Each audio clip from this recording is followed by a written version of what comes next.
all of you had a chance to write down your questions. And I would like to introduce you to our two candidates for the State Senate of Virginia.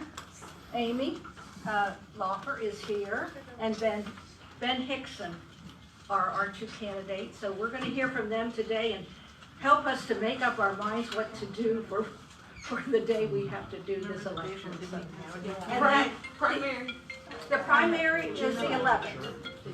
Please mark that on your calendars, the 11th. It's always a Tuesday, and it'll be the day before the picnic. Okay? I'm going to turn it over to. Okay, so we're going to start with a 5-minute introduction from each of the candidates, and Amy's going to go first. Hello, everybody. Yes, thank you so much to the Lake of the Woods for hosting the forum today, and for all of you for coming out. I've met many of you, and it's great to see you again. So my name is Amy Laufer, and I'm running for Senate District 17. And there's so many reasons I want to do this. But yesterday, something happened, and it really put it into focus for me. I started my day off, as usual. We have 3 children. They go to 3 different schools. So it's really chaotic in the morning, and we have to be out of the house by 7:42. And it has to be 7:42. But I dropped my daughter off, and I usually take a walk with our middle son, who has a learning disability, because he has a little bit more time in the morning. And as we were going through the woods, he was really worried that he was going to fail his reading class. He is transferred into a new school. He's had 2 medical procedures since January, so he's missed a lot of school. So as we're walking, I started emailing the teacher, and we were emailing back and forth all day. And it wasn't until 8:30 last night that we had an actual opportunity to speak, and that was while I broke up a different meeting I had just to go and talk with her. But she said she loves my son, but she doesn't think he maybe is working that hard. And I thought, well, this is a new school. He's been gone a lot. But his whole life flashed in front of me in that moment. He was born 13 years ago with a very rare disorder. When he was 1 month old, we started with our first surgery and hospitalization. He went in again in 3 months for another surgery. At 8 months old, he had internal bleeding, which is something we are still struggling with today. And eventually, when he was 3, we found out he needed daily injections for growth hormone because his body didn't produce growth hormone. Mm-hmm. And then when he was 5, we were in the hospital for 2 weeks because he was in a coma from epilepsy. And that has been such a pivotal experience in my family's life. I have spent hours on the phone with doctors, with insurance companies, pharmaceutical companies, and then fast forward to schools. I eventually got elected to the school board, so I was not only advocating for my son to receive services, but also for all children. And so I responded to her that my son works very hard, okay? Those scores don't reflect the work he's doing, the sweat and tears he puts in every night to get this work done. And we came up with some really great solutions. She, of course, wants to be helpful. But it really showed me, like, this is in the bigger picture. My son is one of many that is working really hard and trying to be successful. My family is one of many that challenges are faced every day. And we need elected officials that can respect those challenges, understand that we are working harder, and advocate for all of us to be more successful. You know, just like that teacher, she couldn't call me until 8:30. She is working really hard. And by the way, probably not getting paid much, we know that. Then we look at people that are too sick to work. We expand Medicaid, and yet we still won't provide them with the health care they need to go back into the workforce. And then we look at people that want to run a small business out of their home. They don't have broadband to do it. We have kids sitting in parking lots doing their homework because they don't have internet at home. We need our elected officials to understand the challenges, respect the hard work that we are all doing, and want to advocate for all of us to be successful. And I want to be that advocate. I hope I can earn your vote. I look forward to the questions you bring today, and I hope to have an opportunity to speak with you afterwards as well. Thank you so much.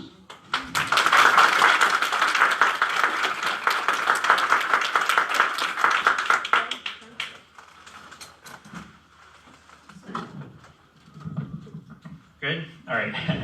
Thank you, Lake of the Woods. It's so great to be back here. Thank you, Amy, for being on stage, I guess, with me today. And just a quick happy birthday to Jim over there. And again, thank you so much for your support back in 2017. I love Lake of the Woods. I love how hard you all work to make a difference in our community. So I'm running for state senate as well. I'm going to tell you a little bit about myself. I was born in Louisiana. I come from a big family of public school teachers. My granddad was a high school principal down in Mangum, Louisiana. My Nana was a second grade reading teacher. My Aunt Elaine's a social studies teacher. My mom's an English professor at Middle Tennessee State University. She teaches children's literature. She's actually one of our leading authorities on children's literature. She was the chair of the Children's Literature Association. That's the International Academic Society for Children's Literature. And she ran the regional conference on children's literature for years. I went to undergrad in New York City for computer science and in Seattle for graduate school for computer science. I worked at a research lab in New York at the Columbia Center for Computational Learning Systems. In Seattle, I worked in a research lab. I was a National Science Foundation Research Fellow. I worked at a startup for artificial intelligence. That's my field, natural language processing, building computer systems to try to figure out human language. And then my husband and partner of 15 years, Chris, got a job offer here in Culpeper a few years ago. He's a librarian. He was offered his dream job, cataloging librarian at the Library of Congress, the Packard campus. It's where the Library of Congress keeps all the audio-visual material. It's probably maybe the best place in the world for a librarian to work. He was opening old boxes of videos, CD shows from the 50s that nobody had seen in decades and figuring out what they are and putting them in the national catalog. So he accepted that offer, and so a few years ago we moved to Culpeper, and then Donald Trump gets elected president. And my priorities completely changed. I wanted to do something. Politics was never something I had ever thought about before, but now I wanted to do something to make a difference. I started looking into my local delegate, Nick Freitas. I did not like what I found, and so I decided to run against him. And I did. I ended up being one of the best performing Democrats in Virginia, the best one to perform in that seat in 20 years. And based on thanks to many of your hard work, you were there with me, and based on the energy and the excitement and the infrastructure that I built in 2017, I went on to become the chair of the Democratic Party of Culpeper County last year. And we organized the hell out of Culpeper. we flipped the town for Abigail Spanberger. Right? Nobody ever thought this possible. She won all 4 precincts in the town of Culpeper. We had events all over the county. We had a Culpeper Young Democrats group going. We had fundraisers and events all over the county. We had postcard campaigns and electioneering, and it made an incredible difference. We had hundreds of volunteers out of our office every day, and she won the town, and she won our district for the first time in 50 years. We have a Democratic congresswoman. Yeah, there you go. So this year, as I thought about what I wanted to do to make a difference this year, my thoughts kept returning to Bryce Reeves. He is one of the most extreme right-wing senators in Virginia. This is somebody who in 2017, when I was campaigning running for delegate to be his colleague in the General Assembly, he was out campaigning for lieutenant governor on the idea that openly gay people like myself cannot be allowed to be judges, cannot be allowed to serve the public. That's who's representing us in the Virginia Senate right now. That's the kind of person representing us. So I want to do everything I can this year to defeat him. And so as I was thinking about how to do this, I came to the realization that the best way I knew how to defeat Bryce Reeves was by running against him myself. You know, if he doesn't want me to be his colleague, then I'm going to replace him.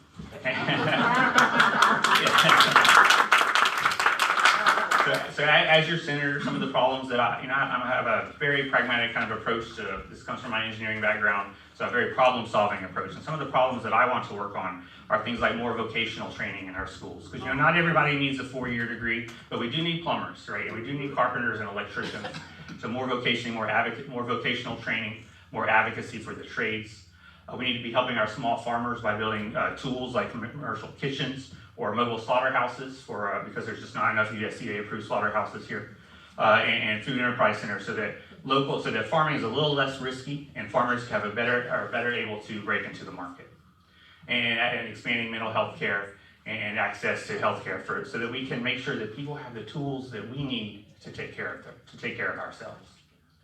And this is a people-powered campaign. That's why I'm not accepting any corporate money. So in 2017, I pledged to not take any money from Dominion. And one of the first things I did this year was to take that same pledge. I'm not taking any money from Dominion or from any corporation or corporate PAC. This is about putting people first. This is a people-powered campaign. It's about finding the best representative for our district. And it's about sending Bryce Reeves home. Okay? So I'm looking forward to your questions. And again, thank you for this great event. I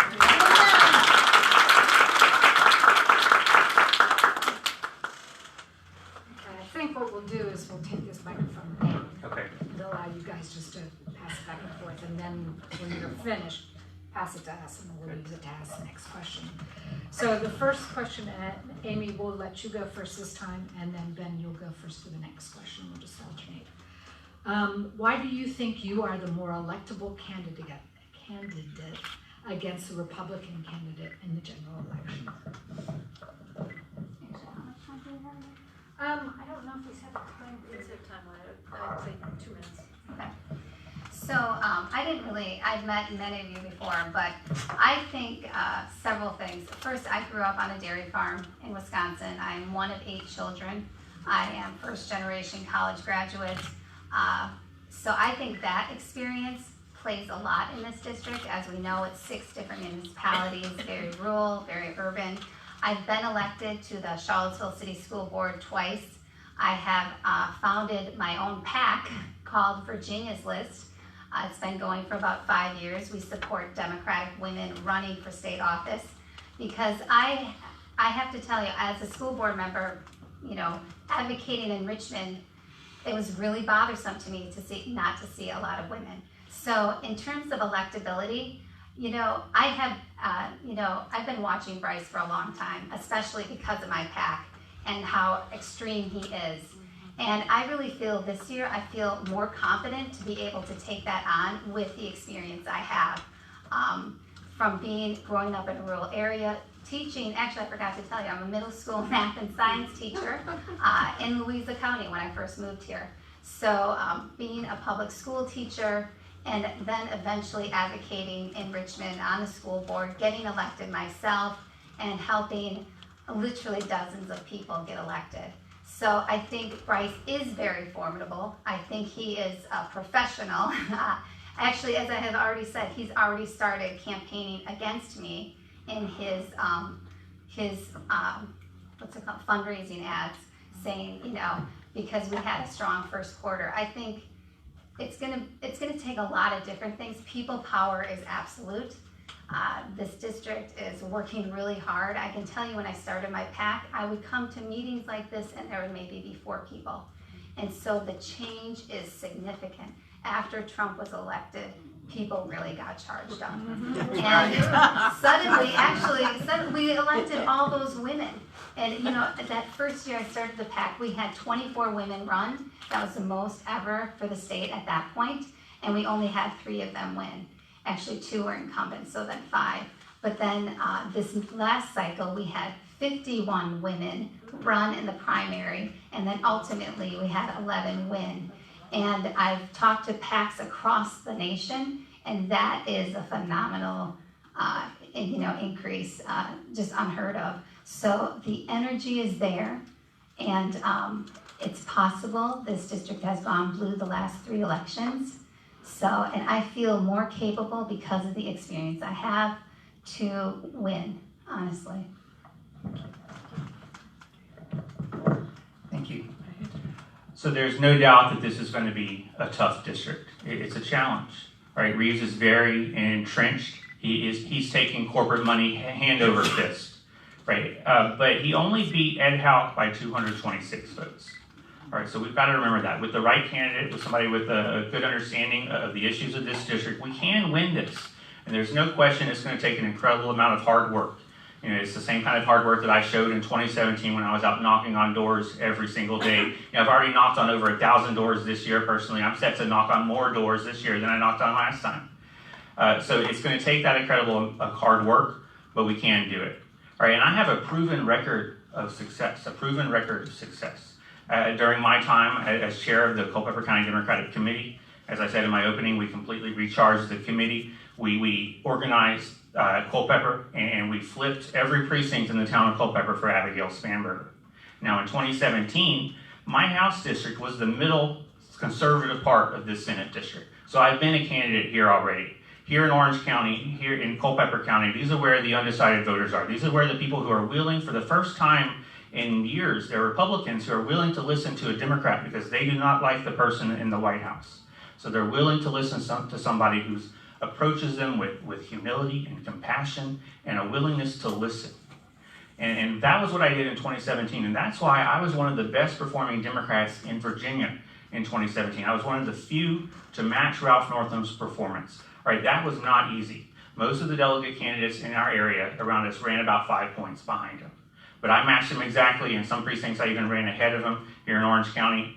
And because of that message of coming together and solving problems together and being able to treat each other like neighbors, right? That's what I really believe, that we should be able to come together and solve the problems that are hurting our community and not be so divisive, right? Not to be so, and that's the message I believe that this district wants to hear. It's what I brought in 2017. It's why I did so well then.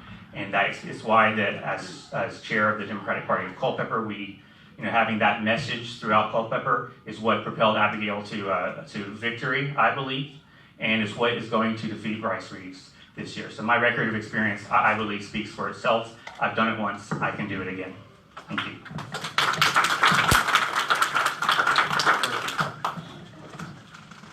Okay. Next question. Which issues facing Virginia are the most important to you? And if, with time permits, which state Senate committees do you hope to serve on, and what are your qualifications for your preferred committees? All right, great question. So as I said, I spend every day, can you hear me? Okay, spend every day knocking on doors, lower, okay, talking to voters. And so the issues that are coming up again and again include vocational training. I've been talking about this for 2 years. You know how much it means to me. Even computer coding, what I do, can be taught as a vocation, but not everybody has to go to four-year school. I've talked to too many kids who feel pressured to go to college as if they're told that college or McDonald's, those are the only two choices they have in life. But we have great apprenticeship programs. We have great trade schools in Virginia. We need to be advocating them more. We need to be funding them more. All right, so vocational training and advocacy for the trades is again, the same as it was in 2017. It's going to be one of my top priorities, and it's something I hear again and again. Affordable housing. This is something that comes up a lot. I'm a big fan of FDR, and he said that we're not free without shelter, without a roof over our head. So we need to be funding things like the Public Housing Trust. Ralph Northam asked for 19 million. He only got 4 million, I believe. I think we can do better than that. We can fund more public housing. Helping our small farmers. We're a huge agricultural area. I'm really excited about the Carver Food Enterprise Center. So this is a project happening here in Rapidan. So it's at the old George Washington Carver High School. The plan is to have a commercial kitchen with a pasteurization salon and canning facility fully up to code, so that farmers, if they want to sell their jams and jellies, they want to sell their produce in the stores, it's actually very expensive to build a fully up to code inspection ready commercial kitchen on your own. So you go to a community commercial kitchen, prepare everything there, and then it's all packaged, it's all inspected and approved, so you can turn around and sell it in the store. Isn't that great? It's better for the environment because we're not carting our food cross country. It creates jobs in the area. It makes farming a little less risky. I'm really excited about this project. They got one $63,000 grant from the state, and now they're relying on private funds, and they need a little extra help. I think they should get a little bit more funds, and I want that project to succeed, because if it works, and we show that it works, we can build them everywhere. So I'm really excited about that. Traffic. This is another huge problem. The stretch of highway between Fredericksburg and DC is one of the worst. It actually was rated recently the worst in the country. All right, so it's ridiculous. And when we're sitting in cars and in traffic, we're not with our families, right? We're not working. We're not being productive. We're just sitting there listening to podcasts. So what we can do is we need to be widening our roads. We need to be better funding our roads. We need to be funding VDOT's Department of Innovation, because they're working on some great things like digital traffic lights and smart cars, where so the cars talk to each other, the cars talk to the traffic lights, so we can be smarter about how we use our roads. More long-term, we need to be investing in more public transportation as well. So these are just a few, in healthcare, of course. I mean, we know that we need this. We need mental health care. We actually have a big opioid problem in our district, and so we need more harm reduction. We need more addiction treatment centers. We need to be treating this like a healthcare problem, and we need to make mental health care so much more available. So those are a few of the issues that I faced as I've been knocking on doors and speaking to voters, and those are the issues that I want to be working on as your senator. Thank you. Sure. No, it's good. So definitely education is at the top of many people's minds. Healthcare, without a doubt, and transportation, broadband, and affordable housing. And you know, I've been on the school board. I have a master's in education, so I clearly want to be on the education board. I have a lot of ideas. Just as a school board member and a Head Start student myself, early education is critical, and if we could offer universal preschool, we could see our children being much more successful. And I totally agree with vocational education and technology. Our kids are going to be facing a workforce that we don't even know exists yet. And if our children and our teachers are not well equipped with technology, you know, they are going to be facing a bigger hurdle. So I believe the state has to double down on technology supply and curriculum. And then I also agree with vocational education. We need to give children more pathways to be successful. They're not all going to go to college, and they should be able to graduate with a certificate. And these are things that I've worked on at the school board level, and I would love to go to the state and work on. And transportation, without a doubt, it's different for each area of the district.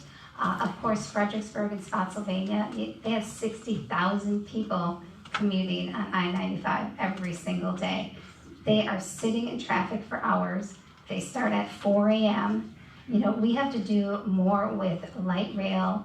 And I don't know if anybody saw the video from Warner. He was just down in the district and talked about the fact that every dollar we pay in taxes to the federal government, only 7 cents is actually utilized to invest in schools and transportation.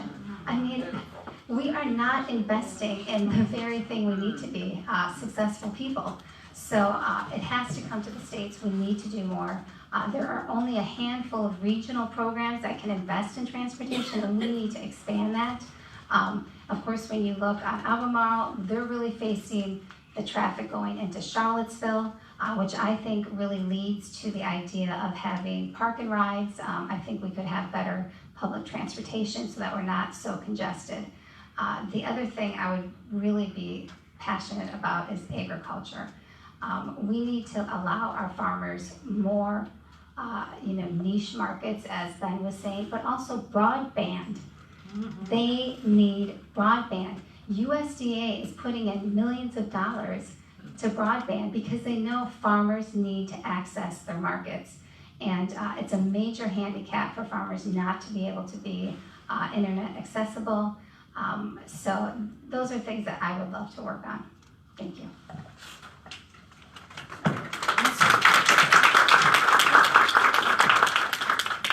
Okay, so Amy, you'll take this one first. What is your interpretation of the Second Amendment? Do you believe that Virginia's gun laws reflect a correct interpretation of that Second Amendment? Good question. Who did that one? There he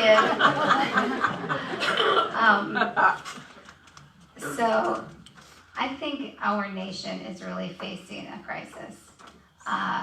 We have generations of children that are terrified of what might happen to them at school or at a park or at a movie theater. My own children have said, I don't think we can all fit behind the teacher's desk. Okay, that's a reality. These kids are traumatized over and over by training for these active shooter drills. We need to keep guns out of the hands of criminals, and domestic abusers.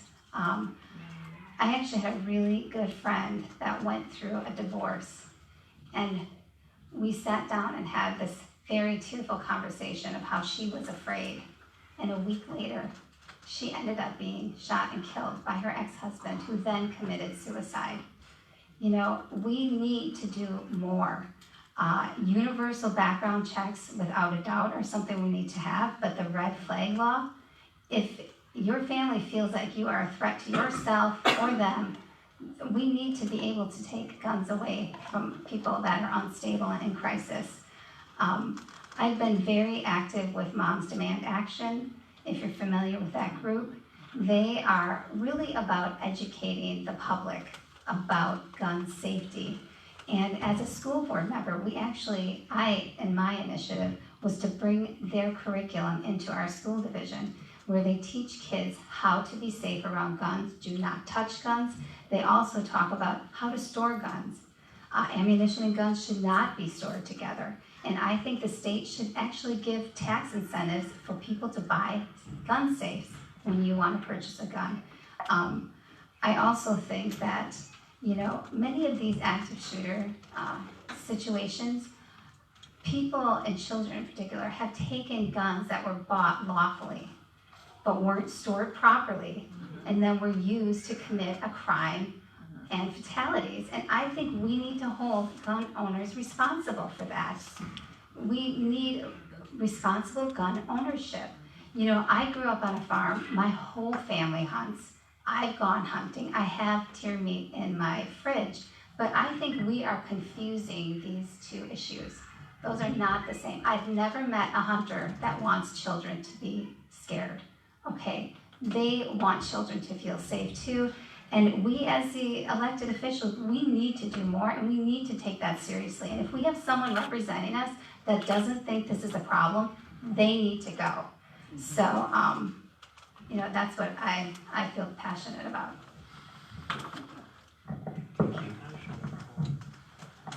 Okay, thanks for the great question. FDR said that one of his 4 freedoms was, we're not free if we're not free from fear. I don't think our kids are free if they're afraid to go to school. Right? This is an extremely serious problem. That's why I support background checks on all public sales of weapons. That's why I do support the red flag laws or gun violence restraining orders is a better way to put it. We need to be careful about the language that we use, like gun violence restraining order, because it's clear that we're not demonizing gun owners. We are demonizing the people who take these guns and kill children. Right? Those are the demons. We can't get these measures passed without flipping the state legislature. I also think we need to get at the underlying problem, which is we need to keep remembering that 2/3 of all gun deaths in our country are suicide. Sometimes this gets swept under the rug. 30% of the LGBT community attempts suicide as a kid. 30%. Suicide is an absolute epidemic. We need to quadruple the number of counselors in our schools, quadruple the number of school psychologists. We need to dramatically expand and normalize mental health care. We need a gun buyback program for anyone currently in treatment, so we can actually pay them to give up their gun. I'm willing to pay a little bit more to keep them from killing themselves, aren't you? Yeah. So, and we need to make mental health care and suicide prevention so normalized, so commonplace, that going for a mental health checkup is as common as going to the dentist. Right, so these are, I think, the right way to approach gun violence, because this is an epidemic that's absolutely hurting us, and it's one thing that I want to work on as your senator. Thank you.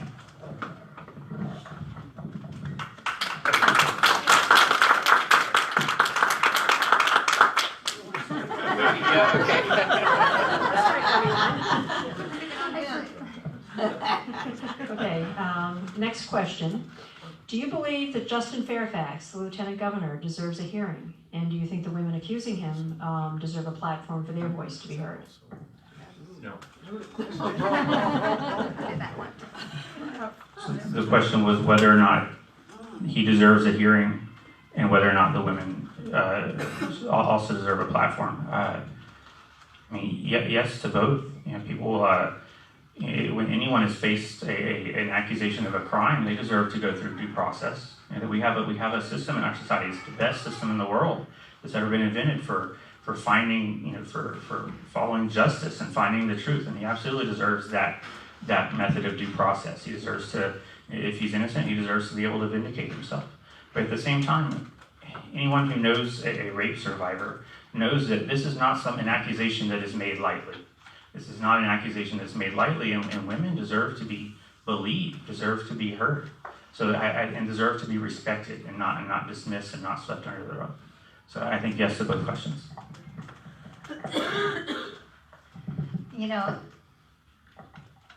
This is very serious, and we know statistically that women are not usually believed.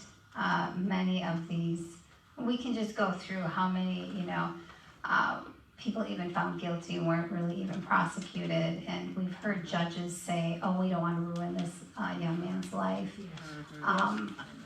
It takes a lot of courage to come out and talk about this, and this is a crime, so it should be investigated like a crime with police officers and collecting evidence.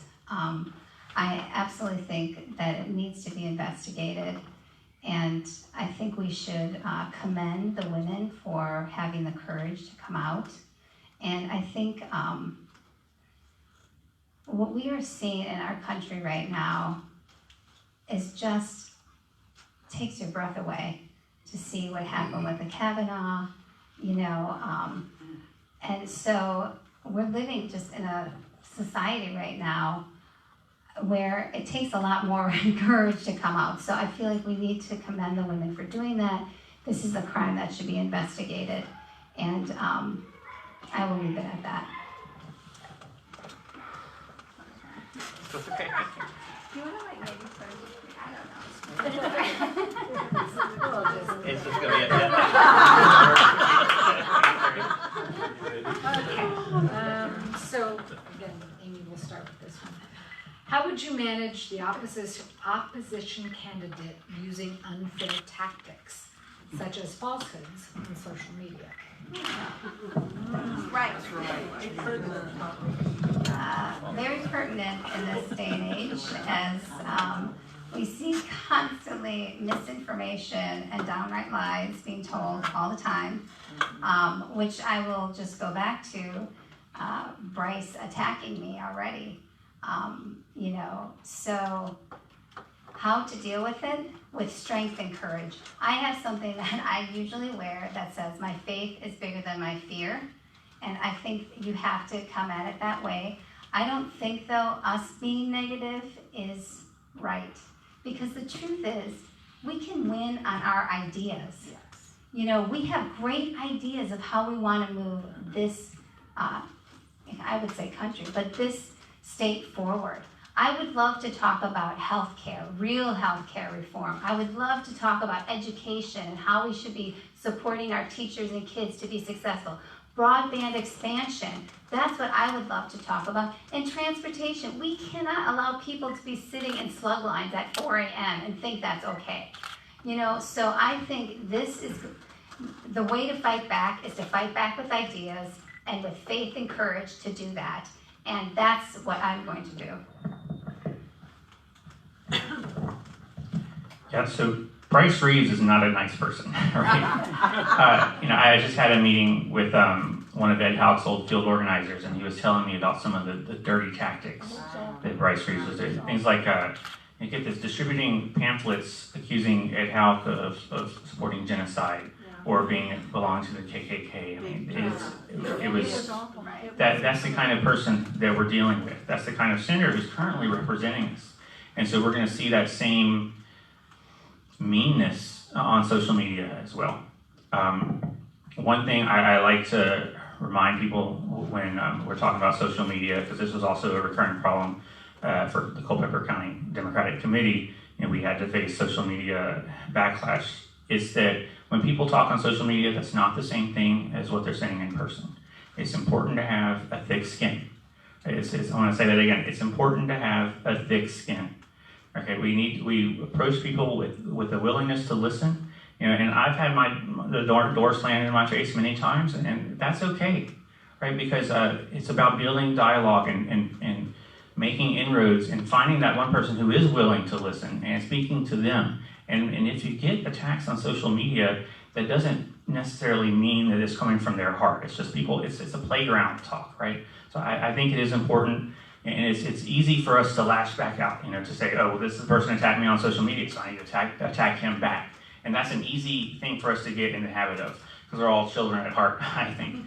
But so it's important. But it is important to respond with maturity and consensus building. I pride myself on my ability to find common ground wherever it might be. I'm a compulsive bridge builder. All right, if we disagree on 99% of things, but there's 1% of something we agree on, I'm going to find that 1%. I'm going to hone in on it. I'm not going to let go until I find it. All right, so I think that's the kind of attitude that we need to be approaching each other with, because I do want a politics defined by decency and a sense of duty towards one another, and not by divisiveness. I really want us to be able to treat each other like neighbors again, and that attitude is what I think we need to be. We need to rise above it. Thank you.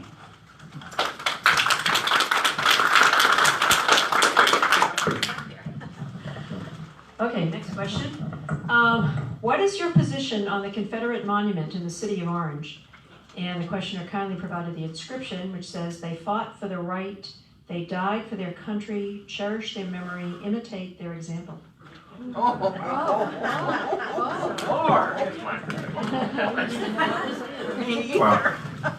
have to say I did not know that was what the inscription was on there. It's important for us to understand our history. That's without a doubt, right? We need to be able to understand our history so that we know we can not repeat the mistakes that our ancestors made. My ancestor fought for Alabama in the Civil War. And I'm not proud of that. I'm proud that I know that, because it's important to understand our own heritage. But we don't have to be proud of the act itself. So it's important to understand our history, but that does not mean we need to celebrate it.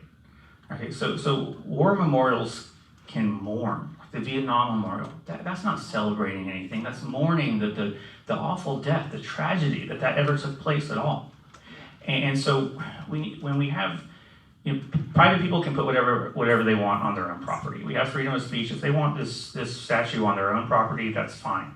But if we're talking about statues or monuments on public property funded by taxpayer dollars, and we have to remember that there is this black kid who walks to school every day looking at that and saying, this is the people who have authority over me. That's what we have to remember, and I think that we should absolutely take these down, or we should empower local communities to take them down. So that's why I do support overturning this law that says localities cannot touch these statues. I support getting rid of them in Charlottesville. I support empowering Charlottesville to take them down, and I support empowering Orange to take them down as well. Well, yes. I of course was from Charlottesville, and I was there on August 12th. And I think what is happening is these monuments are becoming, symbols of something even more dark than from the beginning. It was dark anyway, but I think the bigger thing is that our understanding of history needs to be expanded. Like, I don't know if any of you guys have read a history book, but quite frankly, it's about white men and, about white men. And we know, really, I mean, truthfully, I have gone to school, the state school board, to talk exactly about this. So we're writing away 50% of our community because 50% are women, and then we don't even include the minorities either. So it's like, we need to have a more balanced approach at how we look at history. And this is the state to do that, guys. We were the head of the Confederacy. We should be the leaders. And in particular, this district with all the battlegrounds, I mean, we have the most. We've got battlegrounds everywhere. Right, we have this is the highest amount of battlegrounds in the country. We need to be leaders in this endeavor. And we need to be accurate, not glorifying, and we need to be, really going to the fact that people are walking past these things and it means something to them. And I really, when this was all happening in Charlottesville, I took a lot of time listening to Mitch Landrieu, the mayor of New Orleans. And if you haven't listened to his speech, I invite you to, because it was extremely thoughtful and understanding. And how do we explain to our children that that monument is there when that was really put up for intimidation, and that was the purpose. So the bigger picture, though, is a more balanced approach, and that we need to be accurate and not glorifying, and we do need to allow communities to make the decision for themselves.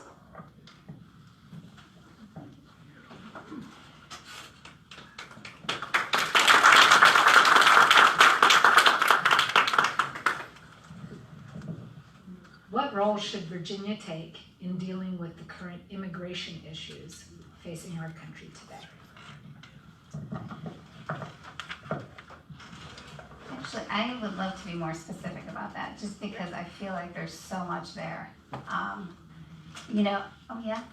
Another one of my questions. Well, do you think we should have sanctuary cities? Do you Sure. think that the state should, head up a part of a nationwide effort to define how to deal with the issue? I think our immigration system is broken on so many levels. Even to come here legally, my husband's family is Israeli. They immigrated here in the 80s. Then the process was actually quite clear. Within a year, you're going to have the green card, and then you're going to have your citizenship. It was well documented. There was enough people working to make that system work. But we have abandoned that. So even to become legally a citizen here is so broken. It'll take you almost a decade. Yeah. And so people are going back and forth, trying to re-up their green card or trying to re-up the visa. And then if you slip up once and you try to bank it back, well, now you're going to be deported, because we have all of a sudden become we're not going to tolerate any mix-ups. So I think the federal government needs to do a better job with this, and I don't mean a wall. I actually mean the things I'm talking about, making the process easier. And, we shouldn't put it on the responsibility of our locally, sheriff's department and Commonwealth's attorney to make the decision whether they're going to contact ICE or not. That's not the job of what they were elected to do. And, it goes back to the Dillon rule. Should we allow communities to make their own determination on how they want to deal with this? Which I think is an interesting idea. There's just so much there. And I think we also need to understand how much immigrant labor affects our economy. I grew up on a farm. I can tell you, when I go back, we have a lot of immigrants working on the farm now that weren't there before. And without them, we wouldn't have milk. We have to be honest about their labor. It is, they're good people. They pay taxes. And they should feel safe in our communities, and allowing communities to have more leeway about that, I think, is a good idea. So we've been wrestling with this problem in Culpeper. Our Sheriff Jenkins, he thinks he's another Corey Stewart, and he has decided to jeopardize, to turn the Culpeper County Sheriff's Department into a deputy of ICE. So he's busy enforcing federal regulations instead of protecting our community, protecting our families. And I think we need more immigration, not less, more immigrants. I think there is no such thing as an illegal person. We talk about illegal immigrants. There's no such thing as an illegal person. This should be a civil matter. I agree with Julian Castro, who released a recent immigration policy that said treat immigration like a civil matter, not criminal. I think we need to get, at a federal level, we need to get the Department of Immigration Services out of the Department of Homeland Security. We do not need to be treating immigrants like terrorists. At a local level, we need our law enforcement to be enforcing community laws, not supporting federal laws. So this is sanctuary cities, and I do support sanctuary cities. I think I support a community's right to declare itself a sanctuary city, to say that if the federal government wants to enforce their federal laws, they do that, but our community resources, our local resources are going to be spent on enforcing local laws, are going to be spent on protecting families and keeping our streets safe, and not asking papers, please. All right, so I do more immigration, not less. Let's treat each other like human beings. Okay, that's my stance. Thank you.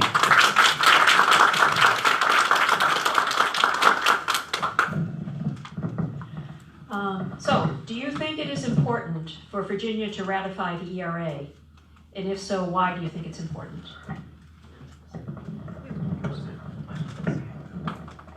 Yes, I do. So currently, sex is not as strongly protected by our Constitution as other classes like race or disability or age.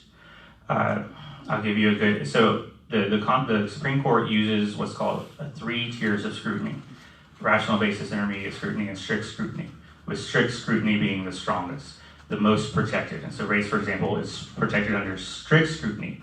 Sex is actually protected under intermediate scrutiny. Can you believe that? So for example, if we had a bill that would, for a drinking age bill that would say white people and non-white people have different drinking ages, that's unconstitutional because you can't make the law based on the basis of race. If you had, get this, if you had a bill that said women and men had different drinking ages, that's actually not unconstitutional. Right? This is why we need to make sure that sex is just as strongly protected as any other class. That laws should have no bearing. Sex should have no bearing on laws. It should be completely irrelevant on how laws are enforced. On a personal note, I actually recently got married. I recently married my partner of 15 years, and we've been engaged since it's been legal service. We've been engaged for 4 years, but we just hadn't gotten it yet. And I've spoken to so many members of my community who feel that their marriage, that our marriage is in jeopardy. Because the Obergefell, this was the 5-4 decision that legalized gay marriage. It was a 5-4 decision. Well, all it takes was one Justice Kavanaugh to say, hey, that was a liberal activist court. And I lose the right to get married. And I shouldn't be afraid that my marriage is going to be invalidated. Okay, so Obergefell was the basis of it was the penumbra argument. That the right to marriage is not in the Constitution, but it's located it's the same as Roe. It's located in the penumbra of the Fifth and 14th Amendments. Well, if we pass the Equal Rights Amendment, that says no law shall be on the basis of sex, right? There shall be no law, and so that actually includes marriage as well. So on a personal level, I'd like to pass the ERA because it'll give extra constitutional support for my right to get married. Thank you.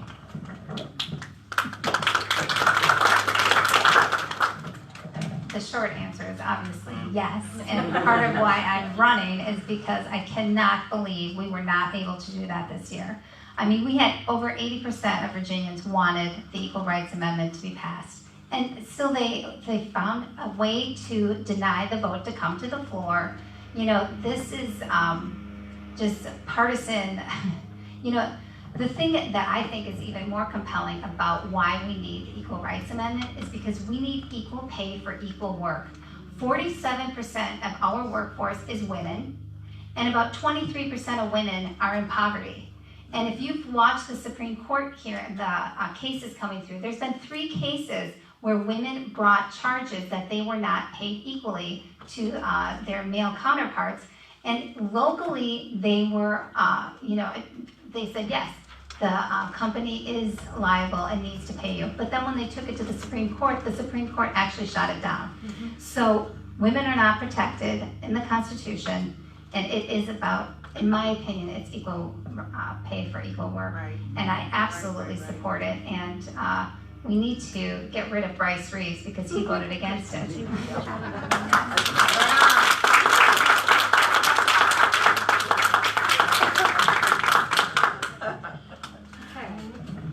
What are some environmental issues that you think are important for Virginia?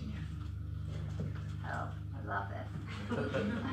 So I actually have a degree in geology, and I did water chemistry right out of college because I thought at the time I was gonna save the world by protecting the environment. So I'm very passionate about climate change, and I cannot believe anybody would be denying it at this stage. And if you're elected and you don't believe climate change is happening, you need to leave. So, we passed this really auspicious law that we're going to have a third of our energy is going to be from non-renewable, which I think is awesome. Okay, we know that that is not only good for the environment, it's good for the economy. But we need a General Assembly and a state Senate that is actually going to help implement that.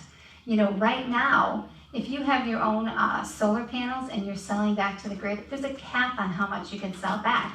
And that, of course, is because Dominion wants to be the one in control. Yes, we do. Yeah, so we need to take that cap away because the truth is, if you could sell back your energy to the grid, we could have so much more capacity to have renewable energy. And I also think we live in a disposable culture, you know, and our kids are paying the price for that. You know, I always think of every time I use a plastic bottle, great, I use that for an hour and now it'll be here for 3,000 years.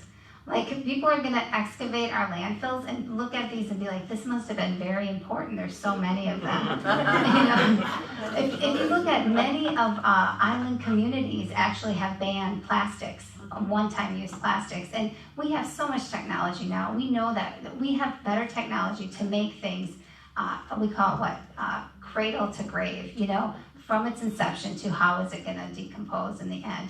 And we need to be utilizing those you know, methods. And I also think we need better transportation because we do need people to be getting off the roads. If we had, you know, light rail coming down to Fredericksburg, the 60,000 people that are commuting every single day out of Spotsy and Fredericksburg might have a different method of getting to work and what that would do for our environment. So actually, and then I would just go on to say, if we had actually broadband access, we could keep our rural areas rural and we wouldn't have to be building major centers for people to come and work in office spaces. So if we increase broadband, I also think we could be protecting the environment at the same time. Thank you. Yeah, our coastline is flooding now, right? This is an immediate problem. This isn't the far future, this is happening now. It's one of the greatest threats to our way of life that we know. So we need to be aggressive and we need to be serious and we need to be radical about this solution. I think the first, at a state level, the first thing we need to do is get Dominion out of our politics, right? It's why I pledged not to take any money from Dominion in 2017. It's why one of the very first things I did back in January when I declared was sign the pledge not to take any money from Dominion this year. It's actually why I pledged not to take any money from any corporation or any corporate PAC, because it's a conflict of interest. I would like to even ban any contribution from a public utility, right? It's a conflict of interest. I should not be taking money from the people that I'm going to turn around and regulate. All right, it's a conflict of interest. So get corporations out of our politics and get Dominion out of our politics. It's why I support more clean energy. You know, we need solar. We have a great coastline for wind. We need to start taking advantage of wind power here in Virginia. It's why I like the Virginia Green New Deal. Now, this is kind of an umbrella term for realizing that, hey, climate change is happening now. We need to be serious about it, and we can couple our climate change solutions with also with the realization that we also have economic inequality in our culture as well. We can solve both problems at the same time by, for example, supporting our small farmers. This is why I'm passionate about small farming, because it's actually, if we make food is one of the most commonly transported commodities that we have in our trucks. When we transport food cross country, that's actually bad for the environment. All that gas being burned. So if we make it easier for small farmers to sell their food local by building things like I was talking about in my opening statement, like the mobile slaughterhouses. There's only 13 USDA approved slaughterhouses in Virginia. It's not only inhumane to transport animals that far, it's also expensive. And so if you only own a few animals, it's out of the realms of your finances. So if we have what other states do is have traveling mobile slaughterhouses. and food enterprise centers and commercial kitchens, and support local farmers selling local, buying local. That not only is going to create jobs in our community, it's also going to help the environment and fight climate change. So I think we can be pragmatic and radical at the same time, because this is a serious problem and we all need to be in the problem solving business. Thank you.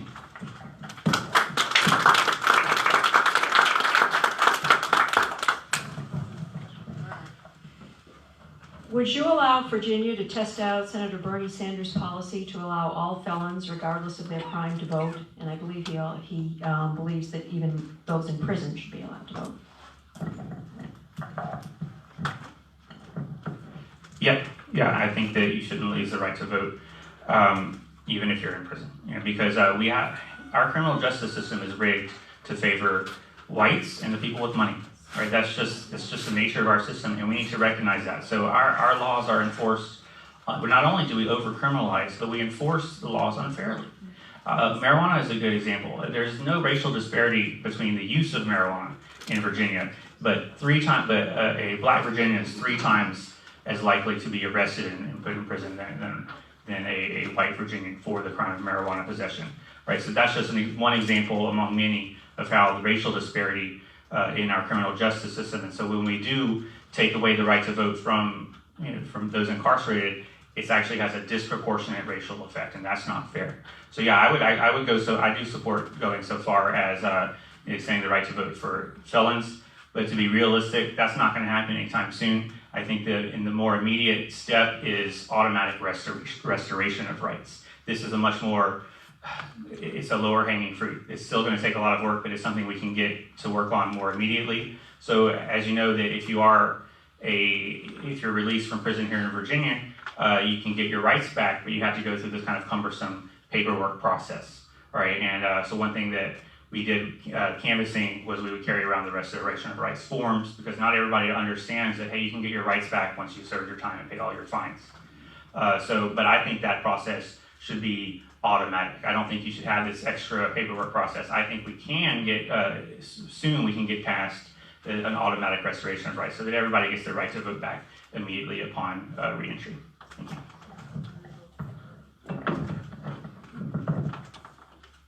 So, we saw what happened with McAuliffe. He tried to just automatically do that. Actually, it was a thrill, can I be honest? I've been knocking doors I don't know, for 10 years.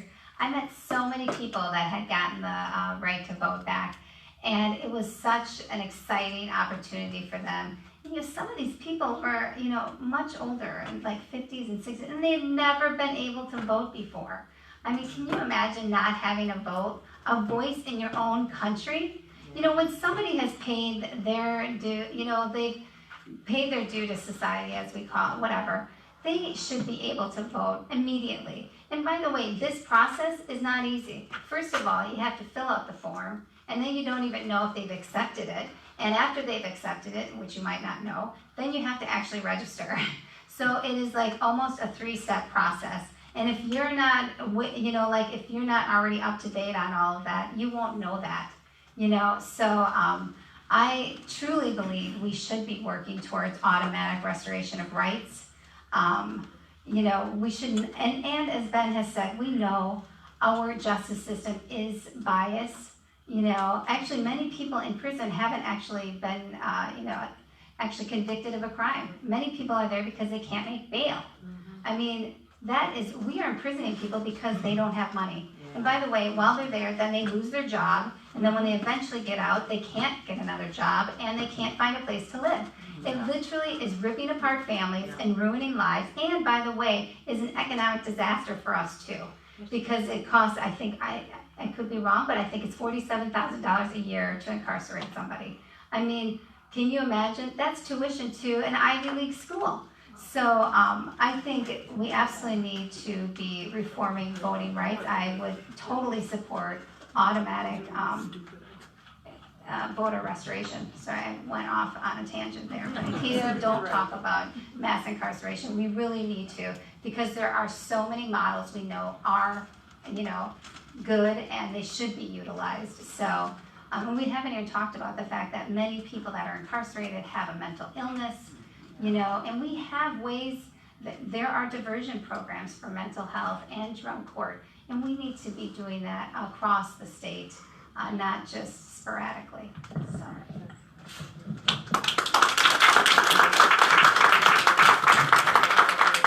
So we're gonna do 2 more questions and then we'll let you guys wrap up, okay? What are your feelings on education? I hate Specifically things such as funding and SOLs and everything else. So, yeah, I've been clearly very involved in education for a long time. So the way the state funds our public schools is really twofold. First, there's something called the local composite index, which kind of goes on property values and how many children you have in the school division. And then the other way is called the standards of quality. And that basically tells schools how many teachers they need to hire, how many administrators. And in my opinion, the most egregious thing is the standards of quality, okay? Because we are not, the ratios of teacher to student are way too high. If we want an administrator, sometimes you can only have a vice principal if you have 450 students. Okay, a lot of these, especially in rural areas, won't get that high. But are you telling me a school with 200 children doesn't need another administrator? I mean, that's not right. If you ran a company, you would absolutely have more people to help. And then we have counseling. We had a situation, one counselor per, I think it was 450 kids, part-time, by the way. So as a school board member, we, of course, met with our locally elected, officials. And I finally, one day we were driving to have this meeting, and I said, I know. The problem is we are just counting children as just, okay, there's 4 of you. Okay, we're not counting that some children are in poverty, some children have special needs, some children are English language learners. And when they have more needs, we need more services. So my suggestion at that point was like, how about we do this? Instead of saying 450, we say how many percentage are in free reduced lunch. What is the percentage of, let's talk about the services the kids actually need. And let's fund it based on need and not just, hey, there's 4 widgets sitting here, because that's not how it works. So in my opinion, that is what absolutely needs to be renovated. We know we need more staff in our schools. And our teachers need to be, we're at number 32 in the nation in terms of teacher pay. And we are one of the wealthier states. So it's a nonsense to be asking our teachers to do so much. And then as far as the standards of learning, which are the standardized tests, I think, because just, of course, I have, a background in education, I think the concept of making sure every child is succeeding, I thought that is a good concept, because really what happened is we started noting where we were missing the mark and with which students. Okay, but we've taken that way too far, especially in an era when we don't know what our children are going to do in terms of work. Okay, really the skills they need to have are collaboration, innovative thinking, and questioning. That's what they need to be doing. They don't need to be memorizing facts that, quite frankly, their phone is going to tell them if they call into Siri. My kids don't even go outside anymore. They're like, Siri, how cold is it? So the era of what's happening is, we need to move with the times. And that's why I really believe we need to have multiple pathways for children so that they can earn certificates before they graduate, so they can go straight into the workforce. And we need to do a better job with vocational and also expanding our technology. Like we did a cybersecurity over in Albemarle County. These are the kind of programs that can be beneficial to kids, and they don't have to go on to 4-year college, etc. Yes, I'm a big believer in public education, having been surrounded by public school teachers all my life. Teachers are professionals, and they should be paid like it. Our teacher salaries here in Virginia is $9,000 below the national average. That's unacceptable. So more teacher pay. We need to take a closer look at the composite index which punishes economic development and punishes small cities like Fredericksburg. We need to get rid of the SOLs completely. It stresses kids out. It leads teachers teaching to the test. Let's get rid of them. We need to I said this earlier in response to a different question, but we need to quadruple the number of school counselors and school psychologists in our schools so they can be teaching the support skills that our kids need. We need vocational training. I was talking about vocational training as something I've been talking about for 2 years now. We do not everybody needs a 4-year degree. We need plumbers, we need electricians, we need carpenters, we need auto mechanics, we need air conditioner repairmen. These are great jobs. These are well-paying jobs. I'm a computer coder. Even that can be taught like a 2-year vocational degree.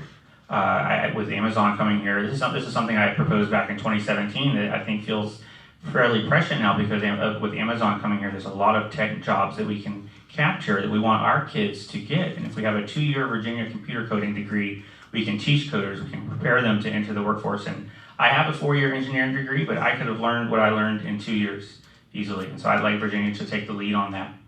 And we also need to be serious about the school to prison pipeline. Right? I'll give you a great example. The disorderly conduct is a misdemeanor published. So the school to prison pipeline is where we teach kids become criminalized. We criminalize behavior and they learn. By over-criminalizing and over-punishing in our schools, they learn to become criminals. And so we funnel our kids into crime. And so disorderly conduct is a misdemeanor in Virginia. It's punishable by up to a year in jail. And 40% of all disorderly conduct misdemeanor charges that are filed against children, against minors 18 and under, 40% of those are for behavior that takes place at school or on a school bus. Our kids are acting up in school and getting sent to jail for it. It's absurd. And when they go to jail, these are kids who are acting up in school, but they are in jail with other kids who are guilty of much harsher crimes. And kids are impressionable, and by being in the same environment as these other people with much harsher sentencing, they become more and more inculcated in crime themselves. So what I would like to do is, what I think would have a significant impact is just eliminating any disorderly conduct misdemeanor charges for behavior that took place on a school bus or in school. And practical solutions like this, easy to implement, easy to pass if we have the will, if we have a democratic legislature, that's going to go a long way to ending the school to prison pipeline. Thank you. A good segue into this next question, which is the last question. So what do you think you could accomplish as an individual state senator?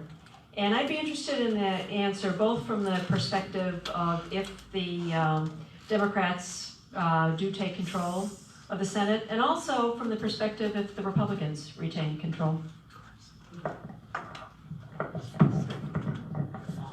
So just generally, what could we accomplish? What do you think you could accomplish as an individual? Okay. So there's a lot that we need to be working on. You've heard from both of us our major priorities: vocational training, affordable housing, traffic, supporting our small farmers, infrastructure improvements, rural broadband. These are all issues that with a Democratic-controlled General Assembly, we could work together on, because there's a broad consensus that these are major problems that our community is facing. And so these are all priorities of mine. They are, I'm a big fan of practical solutions, of finding problems and well-defining them and proposing concrete solutions. And I believe that I can, it's easier with the Democratic, there's two parts to this question. It's certainly easier with the Democratic-controlled General Assembly, because we know that we're the party of the people. We know that we're the party that puts the needs of our constituents first, and we can do a lot. But I also consider myself a bridge builder, a consensus builder, finding common ground, and I know I can work together with Republicans as well. I have no problem working together across the aisle. I have no problem with Republicans in general. A lot of my family are Republicans, and I think that the needs of the people should rise above party politics, should rise above partisanship and attacking each other. And so I think I can make that argument and get to work on these problems that that we know that everybody needs, and it's not just about Democrats winning all the time, although I'm definitely a big fan of Democrats winning. But it shouldn't just be about our party. It should be about the people, and it should be about all of you. And I do believe that I will have that. I've demonstrated in the past my ability to work across the aisle, and I will continue to demonstrate it as your senator. Thank you.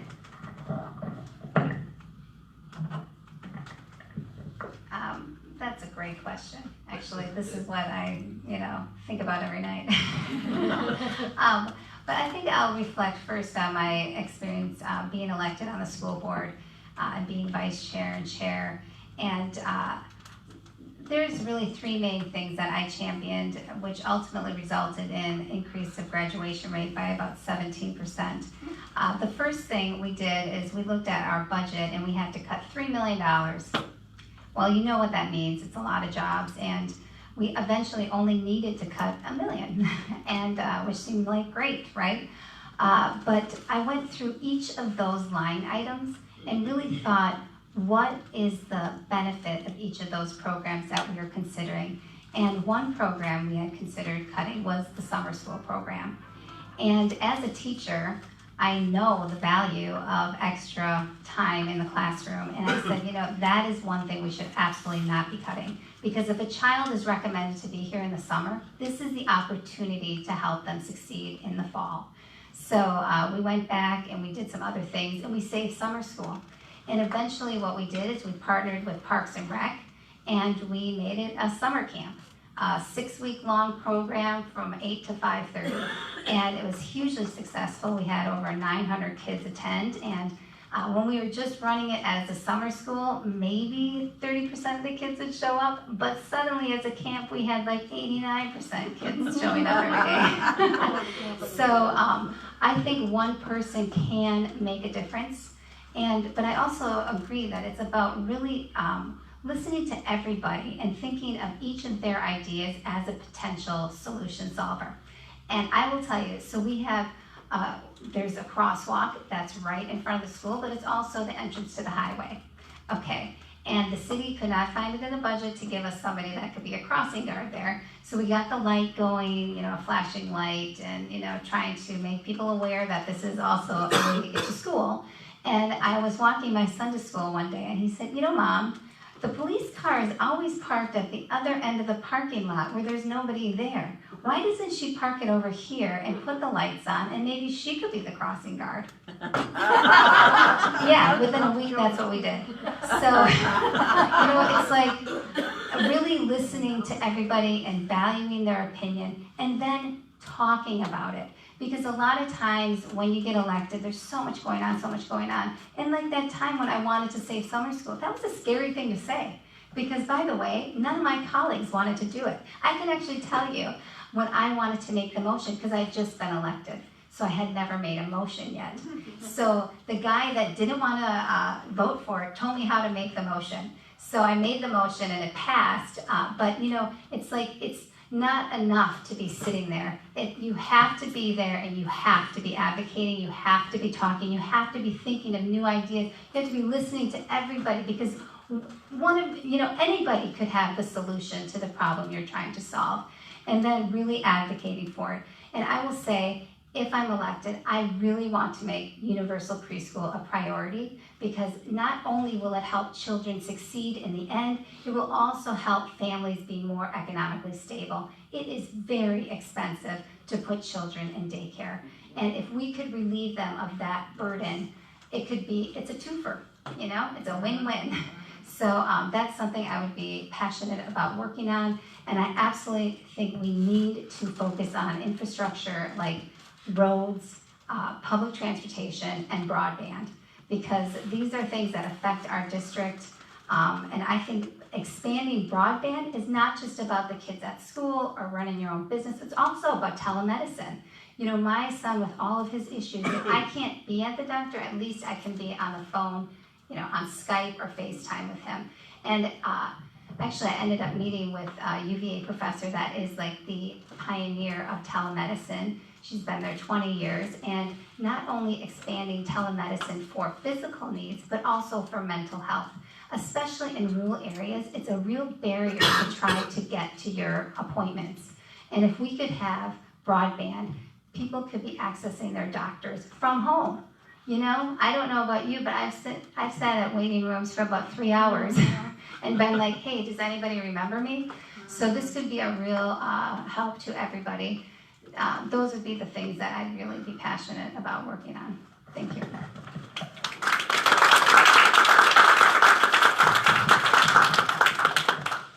Okay, so that brings us to the end of our question and answer session. Now we're going to have closing statements for each of the candidates, and Ben's going to go first. Stand up or sit? Let's do Stand. Yeah. Sorry, I'm a party chair. I should have done Robert's rules there. Thank you all for this great event. I had a great time. I really appreciate your outstanding questions. Amy, again, thank you for being here tonight. And thank you all again for your hard work back in 2017 and again this year. Now, I'll say again what I said in my announcement speech back in January. Whoever is the nominee, I will be there to endorse and support, because this is not about me. It's about getting rid of Bryce Reeves, and it's about finding the best representative for all of us. Right? Yeah.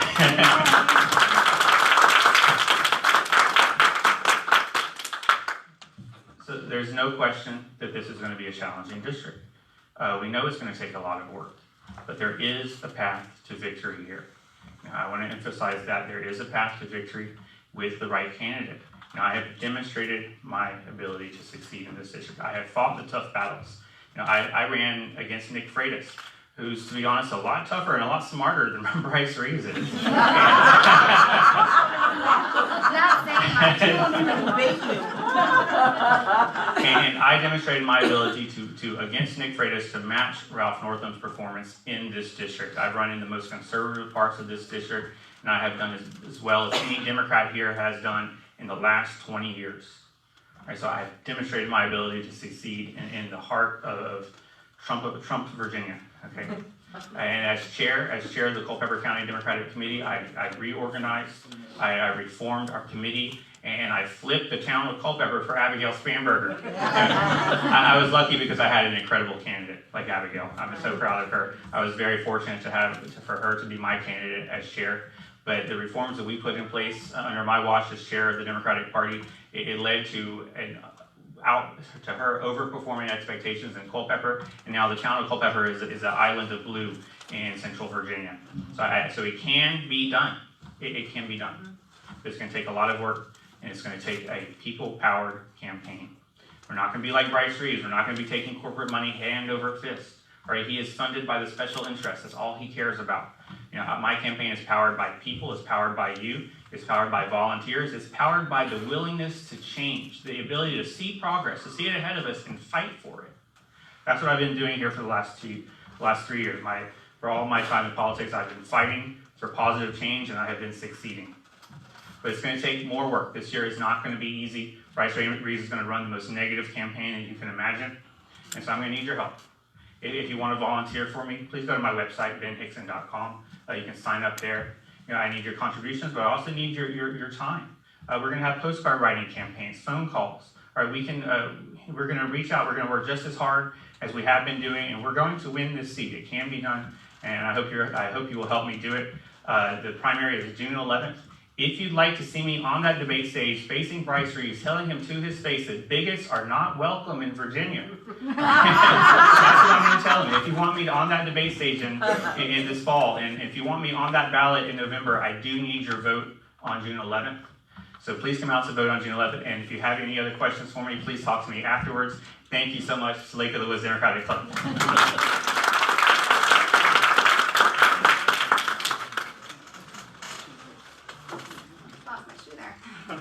Well, I also want to say thank you to Lake of the Woods and Shirley and our great moderators and Ben for being a great partner in this, and all of you for coming out. You know, I've met many of you. I think this district is large, but I think the right candidate can win. I grew up on a dairy farm. I am one of 8 children, first generation college graduate. It took me 6 years to graduate because I had to fund it myself. I packed fish in Alaska. I will do what it takes. Yeah. That was not fun, and that was 3 full summers of that. It was very smelly. But I went into the Peace Corps. I ended up at this elementary school. We started I started actually an organic garden and a library, which I am proud to say we went back just a couple years ago, and they're both still working. And that shows me one person can make a difference. I came back, I got a master's in education, and I taught middle school math and science, and I'm telling you, middle schoolers are tough, but I faced them, and I feel like that's the kind of toughness we're gonna need. And being on the school board was an honor. I was vice chair and chair. I know what that takes. I've supported dozens of people running for office.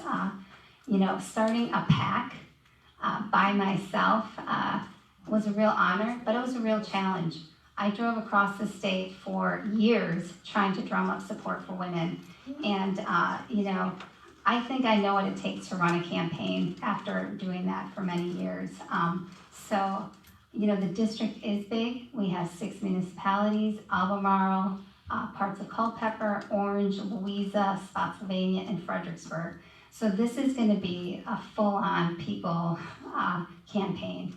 Every single person is going to be needed to flip this district. It can be done, and I know it because you guys helped Abigail get elected. So we can do this, and I'm really asking for your vote on June 11th so that I can be the one to tell Bryce Reeves, we're going to get the Equal Rights Amendment passed now. And all those other things he's been calling me. But, I'm really excited by the campaign that we've put together. I've been meeting with Emily's List. We have some national groups that are excited about this district because it is winnable. And this is the year we can take back the Senate and the House. And it's also the year that we're drawing districts for Congress. So this is a pivotal year. And if we don't win this one, we're out again for 10 years because that's when the districts be drawn again. So I'm asking for your vote on June 11th. If you feel so compelled, please tell your friends to vote for me too. And if you're interested in getting involved, my campaign manager, Han Jones, is here. We're actively recruiting for volunteers for phone banking and door knocking. We've had several Albemarle County and Fredericksburg launches, and we're going to be doing more as we have just brought on a field organizer as well, so that we can do multi-place. What we've been doing is one day each place. Now we can do multiple locations in one day, and that's what it's going to take. So if you're interested, please go to my website, Laufer for Virginia. Like my Facebook page, please, and follow us on Twitter. And you guys, thank you so much for a great forum. I really enjoyed talking with all of you, and I hope to chat with you before you leave as well. Thank you.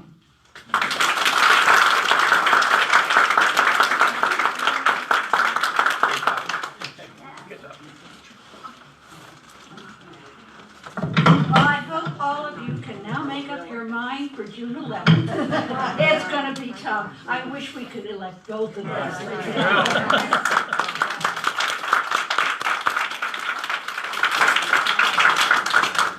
One thing we haven't mentioned yet, but it's in the works, September 14th, for whoever wins the primary, we will be having a large rally. We're going to sponsor it here at the community center. And it's a Saturday in September, and it'll be all the district that is involved, all the people that are involved. And it'll take some planning, but we did it last year for Abigail. We didn't do the southern part, but we did the northern part for her. And we had a wonderful, wonderful rally for her. It was one of the most fun days I've ever had in my time. So I think we can do it again. The Spotsylvania people are behind us already, and I'm sure it won't take much to put Culpeper in that column too. So that's something to look forward to. And it will be a day of fundraising too. We will charge a certain amount at the door. And that's partly how we raised our money last time. So thank you all for coming. There's lots of food back there. Stay and enjoy it. I don't think they're going to kick us out at all, so just stay and enjoy it. And thank you for coming.